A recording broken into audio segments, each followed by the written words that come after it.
For us at the Economic Commission for Africa, we have been engaged in this joint project on enhancing free movement of persons and creating pathways for labor mobility and skills portability in Africa, hoping to shape a positive narrative about migration on the continent. The highlight of this project and what we found out was necessary for us to do was to engage stakeholders in the countries of engagement, Ghana, Kenya, and Zambia, and get the stakeholders to speak to each other. So, Paddy, what other engagement do you think we should have outside of the national stakeholders? First of all, it's an important exercise, and speaking from the African Non-State Actors Platform, where we bring together diaspora actors, trade unions, civil society, who work around migration governance on and off the African continent. For us, it's exciting that we have the Economic Commission for Africa and the African Union Commission really taking the free movement, wanting to take the free movement protocol at the next level.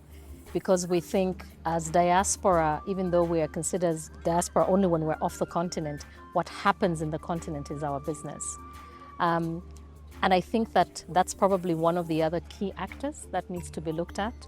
The diaspora themselves being sensitized, but also the migrant organizations and migrant workers organizations, the trade unions, because they're very important in ensuring some of what we see in terms of protection measures, but also in advocating for bilateral labor agreements. Yes, absolutely. And we did try to engage the trade unions, and Suba was part of our engagements. Do you think we adequately engage the relevant stakeholders in Kenya in particular? Yeah, I think so far so good. What we might want to do is to widen the net and expand the horizon so that it becomes a whole society approach.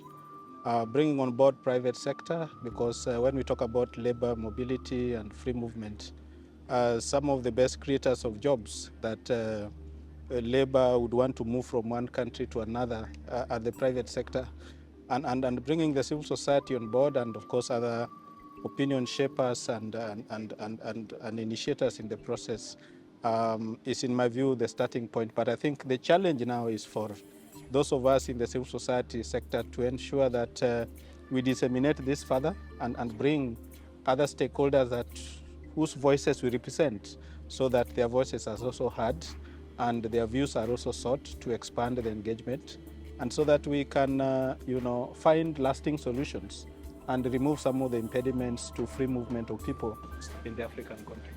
Exactly. And the important aspect of labor mobility is that we want to use it to facilitate trade. But to what extent is the diaspora aware of what is going on the continent, especially regarding the African Continental Free Trade Area? The diaspora is really engaged in the fact that they're either engaged through private sector, because that's where traditionally they've been seen as, going beyond remittances. They've either been investing in small, micro, or even large-scale businesses. The diaspora has also been engaged because they are members of communities. And I think apart from that, what we are trying to also bring the emphasis when we look around one other actor whom I think is very important is the local governments and the local actors, because migrants arrive in a locality. You are, I may be Zambian, but I'm local somewhere else. I'm local within Zambia in that context. So the local authorities are really important for us and in terms of engagement, but also are the ones that will bring us closer to understand where we can push local economic development through labor migration. Yeah, exactly. I think that's one aspect that we missed, which is the local authorities. And to what extent do you engage with the local authorities in Kenya? Kenya operates on the basis of a devolved system where we have the national government at the apex level and county governments that are further devolved to subnational levels. And so as civil society actors, we participate actively in activities of the Council of Governors, which is the umbrella body for all county governments that serve as local governments in our case. Especially after we repealed the Local Government Act that had established municipalities and town councils.